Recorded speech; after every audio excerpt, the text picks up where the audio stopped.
with us is Abdul-Hussain, Research Fellow at the Foundation for Defense of Democracies. Good evening to you. Good evening. What are the chances that it stays that way, calm in Baghdad?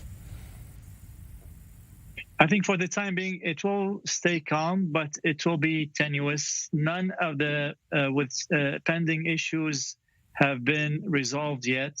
Tensions are still high. And from what we see, both sides are still hanging on to their positions.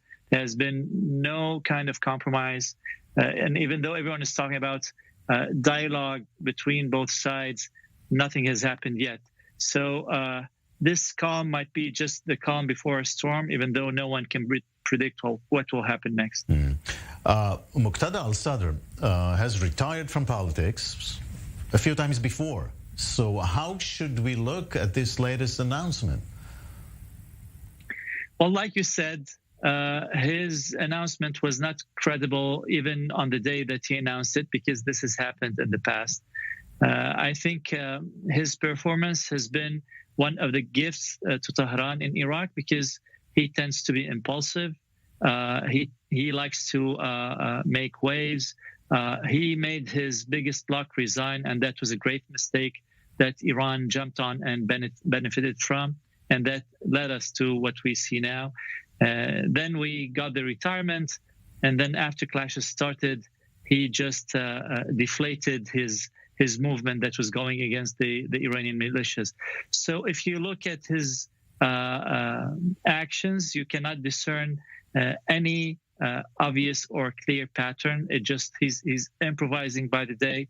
The only thing that's going for him is that he has a solid movement that backs him and that backs his position in opposition to Iranian influence in Iraq, and in support of disbanding the pro-Iran militias in Iraq.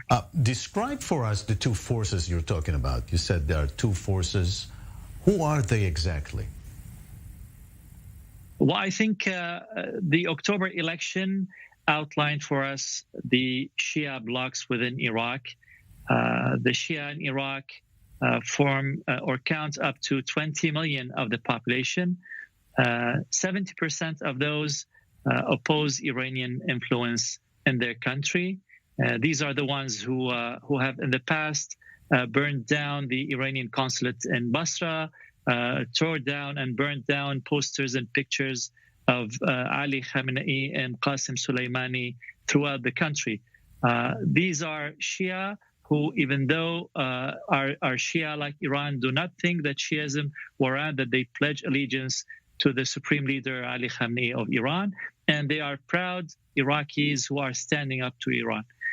Then you have the 30% that thinks that as Shia they should pledge allegiance to Khamenei, that Shiism overrides the national divide between the two countries, and these are the ones who are armed, who maintain militias, and who are trying to dominate the country and to dominate Iraqi Shia, even though they're in the minority. These are the two big groups, and whatever we see now, whether stalemate or clashes is happening between these two groups. Of course, Muqtada al-Sadr is riding on the wave that's against Iran, whereas everybody else, all the other Shia, most of the other Shia leaders are on the side of Iran. Yeah.